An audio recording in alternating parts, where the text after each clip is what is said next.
सर्दियाँ जा रही हैं और मुझे रज़ाइयाँ धोनी हैं। घर की मशीन के लिए तो ये ज़्यादा भारी हो जाएंगी, तो धोबी घाट चलते हैं।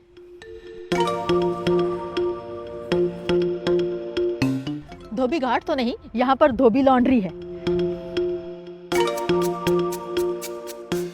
ये है वो लॉन्ड्री जहाँ पर इस तरह की बड़ी चीज़ें बहुत आराम से धोई जा सकती हैं। यहाँ पर बहुत सारे साइज़ की मशीनें हैं, लेकिन मेरी एक रज़ाई और 2 ब्लैंकेट इसमें आए हैं। यहाँ पर आप फ़ोन के साथ भी पे कर सकते हैं और इसमें आप कॉइन्स भी डाल सकते हैं। अगर आप पैसे लाना भूल गए हैं तो आप यहाँ से ATM से पैसे भी निकलवा सकते हैं, उनका चेंज करवा सकते हैं और यहाँ पर इस्तेमाल कर सकते हैं।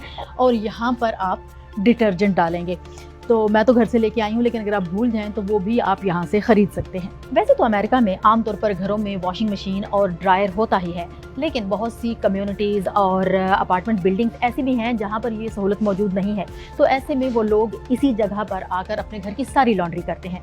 लेकिन बहुत से लोग मेरी तरह के वो भी हैं जो अपने बड़ी रज़ाइयाँ या घर के जो रग्स हैं वो, और बाज़ दफ़ा अपने गंदे जॉगर्स जो वो अपनी मशीन में नहीं धोना चाहते, वो भी यहाँ आकर धोते हैं। अमेरिका में ये बिज़नेस काफ़ी पुराना है। 1934 में पहली बार ऐसी फैसिलिटी खोली गई जिसका नाम वॉशेट एरिया रखा गया। आहिस्ता आहिस्ता नाम भी बदलता गया और इसमें सहूलतें भी बहुत सारी नई नई मुतारिफ करवाई गई, जैसे कि कैफेटेरिया, बच्चों के खेलने की जगह, इसके अलावा फ्री वाईफाई की सहूलत। इसके साथ साथ वो आपको ये भी ऑफर करते हैं कि अगर आप खुद ना आना चाहें तो लॉन्ड्री आपके घर से पिक करेंगे, उसे धो के तह करके आपके घर पहुँचाएंगे।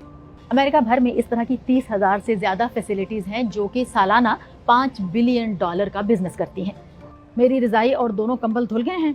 मैंने इन तीनों चीज़ों को धोने के यहाँ पर तकरीबन 2,000 रुपये पे किए हैं और अब मैं इन्हें वहाँ पर ड्रायर में डालूँगी और उसके बाद तह करके इनको घर ले जाऊँगी।